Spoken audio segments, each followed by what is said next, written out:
The Repairer of Reputations. Chapter 1.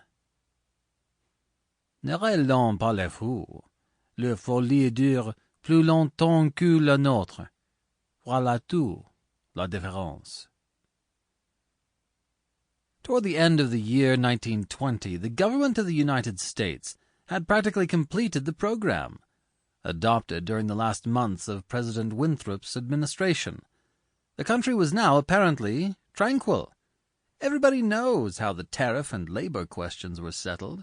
The war with Germany, incident on that country's seizure of the Samoan Islands, had left no visible scars upon the Republic, and the temporary occupation of Norfolk by the invading army had been forgotten in the joy over repeated naval victories and the subsequent ridiculous plight of General von Gartenlaube's forces in the state of New Jersey.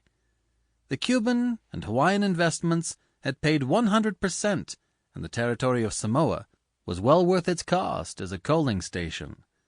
The country was in a superb state of defense.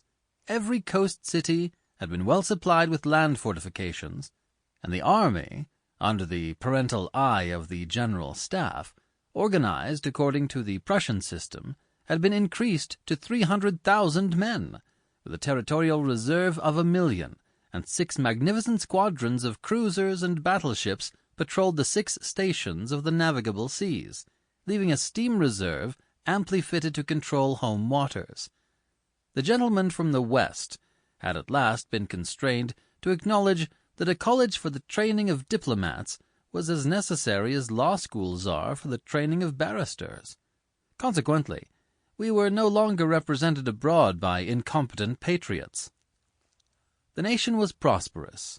Chicago, for a moment paralyzed after a second great fire, had risen from its ruins, white and imperial, and more beautiful than the white city which had been built for its plaything in 1893.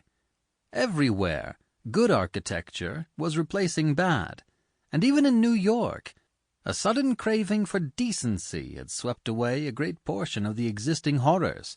Streets had been widened, properly paved and lighted. Trees had been planted, squares laid out, elevated structures demolished, and underground roads built to replace them.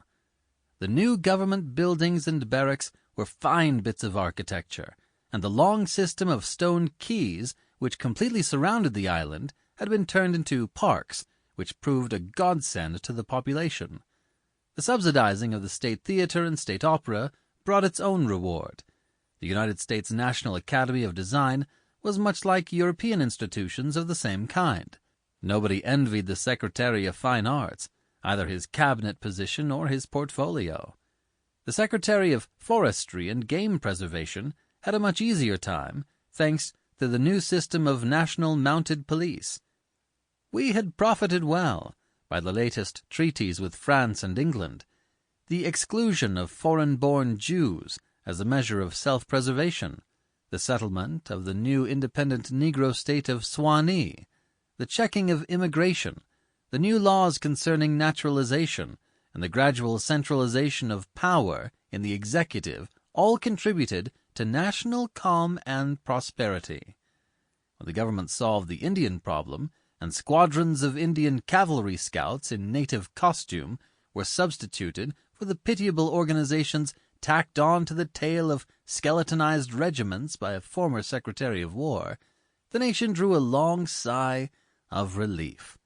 When, after the colossal Congress of Religions, bigotry and intolerance were laid in their graves, and kindness and charity began to draw warring sects together, many thought the millennium had arrived, at least in the New World, which, after all, is a world by itself.